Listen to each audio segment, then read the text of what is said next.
우리는 무엇을 하든 최종 목표는 하나님과의 교통이어야 합니다. 이는 하나님과의 교통만이 피조물인 사람이 누릴 수 있는 최고의 영광이며 최고의 도움을 얻을 수 있는 비결이기 때문입니다. 사랑하는 여러분, 이 땅에는 궁극적으로 영원한 안전을 줄 수 있는 것은 아무것도 없습니다.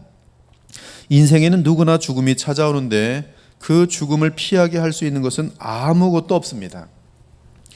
그때 하나님과의 교통이 없는 자는 그가 아무리 산을 의지하고 아무리 세상을 의지하더라도 영원히 망하게 될 것입니다.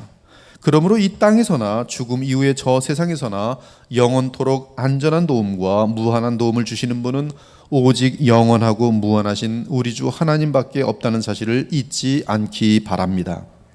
즉 만물을 지으신 전능하시고 무한하신 능력과 힘을 가지신 하나님께서는 그리스도 안에서 거듭난 자기 백성이 도움을 구할 때 반드시 보호하고 도우시고 함께 하신다는 말씀입니다. 하지만 썩을 우상을 섬기는 자들은 영원히 멸망할 것입니다. 그러므로 창조주시요 우리의 구원자요 왕이요 대제사장이신 사도이신 예수님을 깊게 생각할 때 여러분들은 하나님과 교통하게 되면서 그 어떤 문제도 해결을 할 수 있도록 되어 있어요. 믿음의 주요 또 온전하게 하시는 이인 예수를 바라보자. 그는 그 앞에 있는 기쁨을 위하여 십자가를 참으사 부끄러움을 개의치 아니하시더니 하나님 보좌 우편에 앉으셨느니라. 그러므로 함께 하늘의 부르심을 받은 거룩한 형제들아, 우리가 믿는 도리의 사도이시며 대제사장이신 예수를 깊이 생각하라. 그는 승천하시니 곧 하나님의 아들 예수시라. 우리가 믿는 도리를 굳게 잡을지어다. 그러므로 우리는 긍휼하심을 받고 때를 따라 돕는 은혜를 얻게 하여 은혜의 보좌 앞에 담대히 나아갈 것이니라. 특히 그리스도 안에서 언약 안에 있는 자들은 영원토록 자기 자녀들이기 때문에 그들을 철저하게 간섭하시고 지키시고 인도하십니다. 나아가 성령으로 그들의 마음과 몸 안에 거하십니다. 즉 하나님은 철저하게 자기 백성을 중심으로 하여 이 세상 역사를 주관하며 다스리시고 계신 것이, 사랑하는 여러분, 구약시대의 하나님의 이름인 여호와는 언약 안에서 자기 백성에게 알려주신 이름입니다.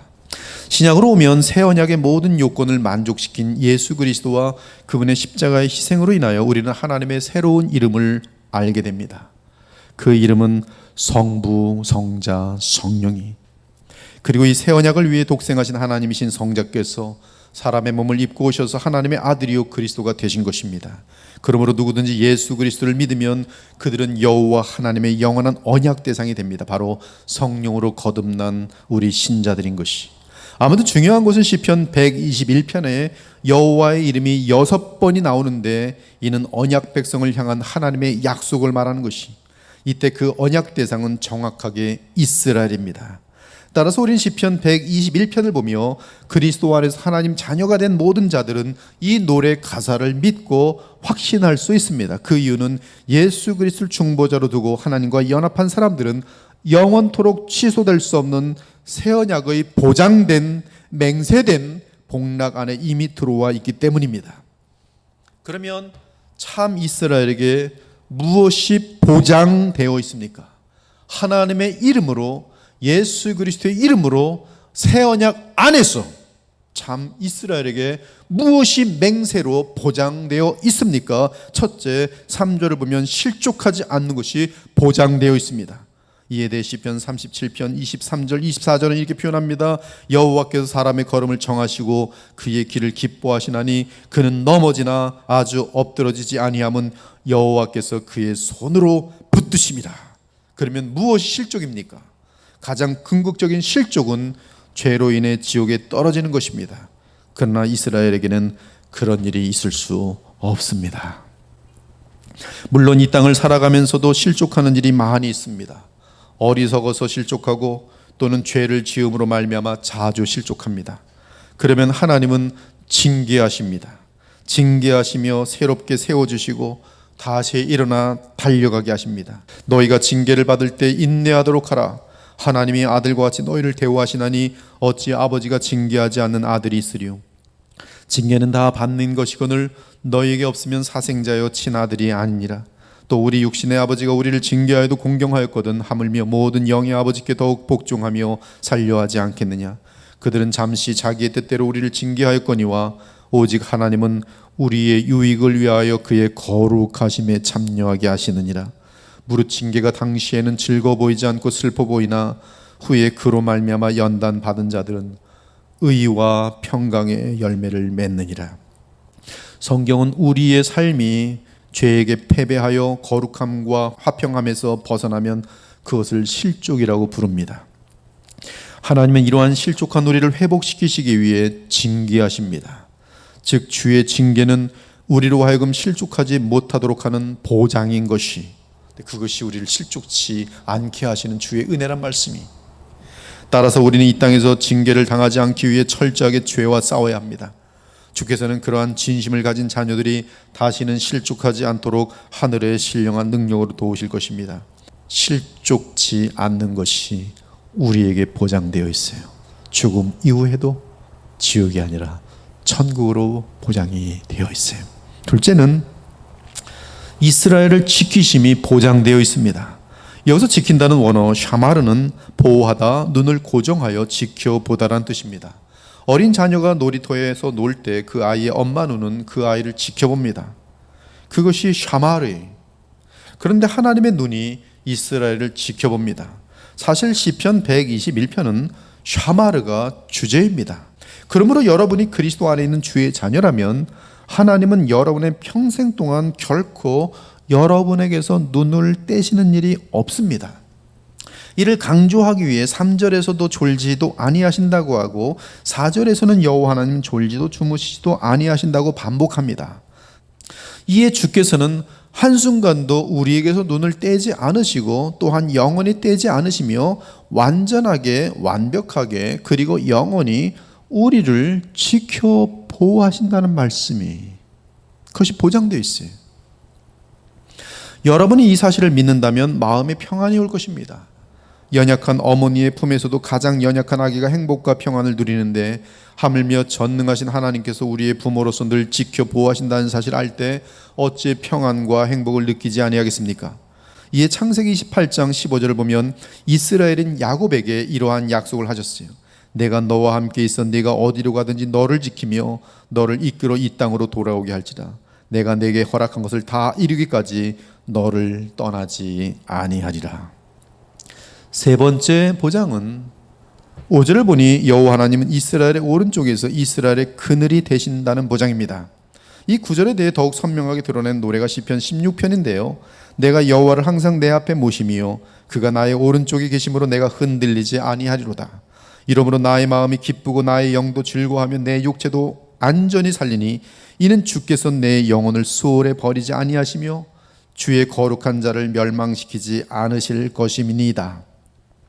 여기서 주의 거룩한 자는 메시아 그리스도를 말하지만 그리스도 안에서 하나님과 언약을 맺은 참 이스라엘도 포함됩니다.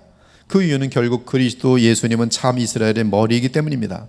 아무튼 하나님은 그리스도 안에서 우리의 그늘이 되심으로 우리를 지켜 보호하여 주십니다. 그런데 내 오른쪽에서 내 그늘이 되신다고 하십니다. 내 오른쪽은 바른 길이며 하나님이 계신 곳으로서 하나님이 그의 오른손을 붙들어 인도하여 도우신다는 뜻입니다. 내가 여호와를 항상 내 앞에 모심이요 그가 나의 오른쪽에 계심으로 내가 흔들리지 아니하리로다. 이러보건대 여호와 하나님은 그리스도 안에서 언제나 바른 길로 인도하시고 보호하시고 함께하시며 동행하여 주십니다. 네 번째 보장은 6절을 보면 낮의 해가 너를 상하게 하지 아니하며 밤의 달도 너를 해치지 아니하리라는 보장이, 시편 91편은 이 사실을 이렇게 노래합니다. 그가 너를 그의 기초로 덮으시리니 네가 그의 날개 아래에 피하리로다. 그의 진실함은 방패와 손방패가 되시나니 너는 밤에 찾아오는 공포와 낮에 날아오는 화살과 어두울 때 퍼지는 전염병과 밝을 때 닥쳐오는 재앙을 두려워하지 아니하리로다. 이는 우리의 믿음의 순례의 길에 많은 위험이 있어도 결국 마침내 예루살렘 성에 안전하게 도착하게 될 것을 보증하여 주신 것이, 그러므로 여러분이 그리스도 안에서 참 이스라엘이면 하나님은 여러분을 보호하실 수밖에 없습니다. 하나님은 독생하신 아들의 생명과 보혈로 지불하시고 여러분을 사셨어요. 여러분들은 하나님이 보시기에는 이 우주보다 소중한 그분의 눈의 보배와 같은 존재들이, 그래서 여러분들을 붙들 수밖에 없는 것이. 다섯 번째 보장은 7절과 8절을 보면 모든 환난에서 지켜주시고 무엇보다 네 영혼을 지키시리라고 합니다. 이에 예수님은 이렇게 알려주세요. 너희 머리털 하나도 상하지 아니하리라. 무엇보다 네 영혼을 지키시라고 합니다. 이는 영적인 유익은 어떤 상황에서든지 가능함을 말합니다. 감옥에 갇혀도 박해 중에도 우리의 영혼을 지켜주시며 오히려 유익을 얻도록 하십니다. 그러므로 그리스도를 닮아 온전해지는 것은 언제든지 가능하도록 하나님께서 지키시며 최고의 유익을 허락하신다는 말씀입니다. 따라서 예수께서는 우리가 이렇게 기도하도록 하셨어요. 우리를 시험에 들게 하지 마옵시고 다만 악에서 구하시옵소서. 사랑 여러분, 죄와 싸워 이기는 거룩한 삶에 주의 보호하심과 함께하심과 공급하심이 약속되어 있습니다. 또한 그리스도 안에서는 죄와 싸워 이길 수 있는 삶을 살 수 있도록 성령의 한량없는 역사가 가능합니다. 그러므로 우리의 모든 상황은 결국 선을 이룰 것입니다. 심지어 우리가 이해할 수 없는 고난마저도 선을 이루어 우리에게 영광을 돌려줄 것입니다.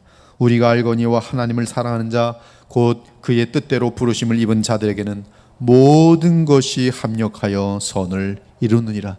이에 우리가 할 일은 다만 그리스도를 믿고 의지하는 것입니다. 이는 그리스도께서 명하신 말씀을 계속 배워가며 그 말씀에 따라 순종하기 위해 그리스도와 믿음으로 연합하여 성령의 인도하심을 따라 사는 것을 뜻합니다. 그리하면 하나님은 하늘의 신령한 것들로 우리에게 충만하게 채우시며 이 험한 순례의 길을 믿음으로 이기게 하실 것입니다. 따라서 우리는 우리의 삶의 모든 면에서 그리스도의 숨결과 성품과 향기가 되어 온 세상의 빛을 드러내게 될 것입니다. 마지막으로 8절을 보니 여호와께서 너의 출입을 지금부터 영원까지 지키시리로다라고 말합니다. 그리스도 안에서 여호와 하나님은 지금도 그리고 영원히 지키십니다. 그러므로 우리는 현재 일에 대해서도 기도할 수 있고 나아가 조금도 의심함이 없이 영원한 나라를 바라보며 참된 소망을 갖고 위로를 받을 수 있는 것이. 그래서 하나님이 우리를 어디서나 축복하시기에 신명기에서는 내가 들어와도 복을 받고 나가도 복을 받을 것이라고 말한 거예요. 즉 너의 모든 출입에 하나님께서 지금으로부터 영원토록 복을 베푸시며 함께 하실 것이라는 말씀이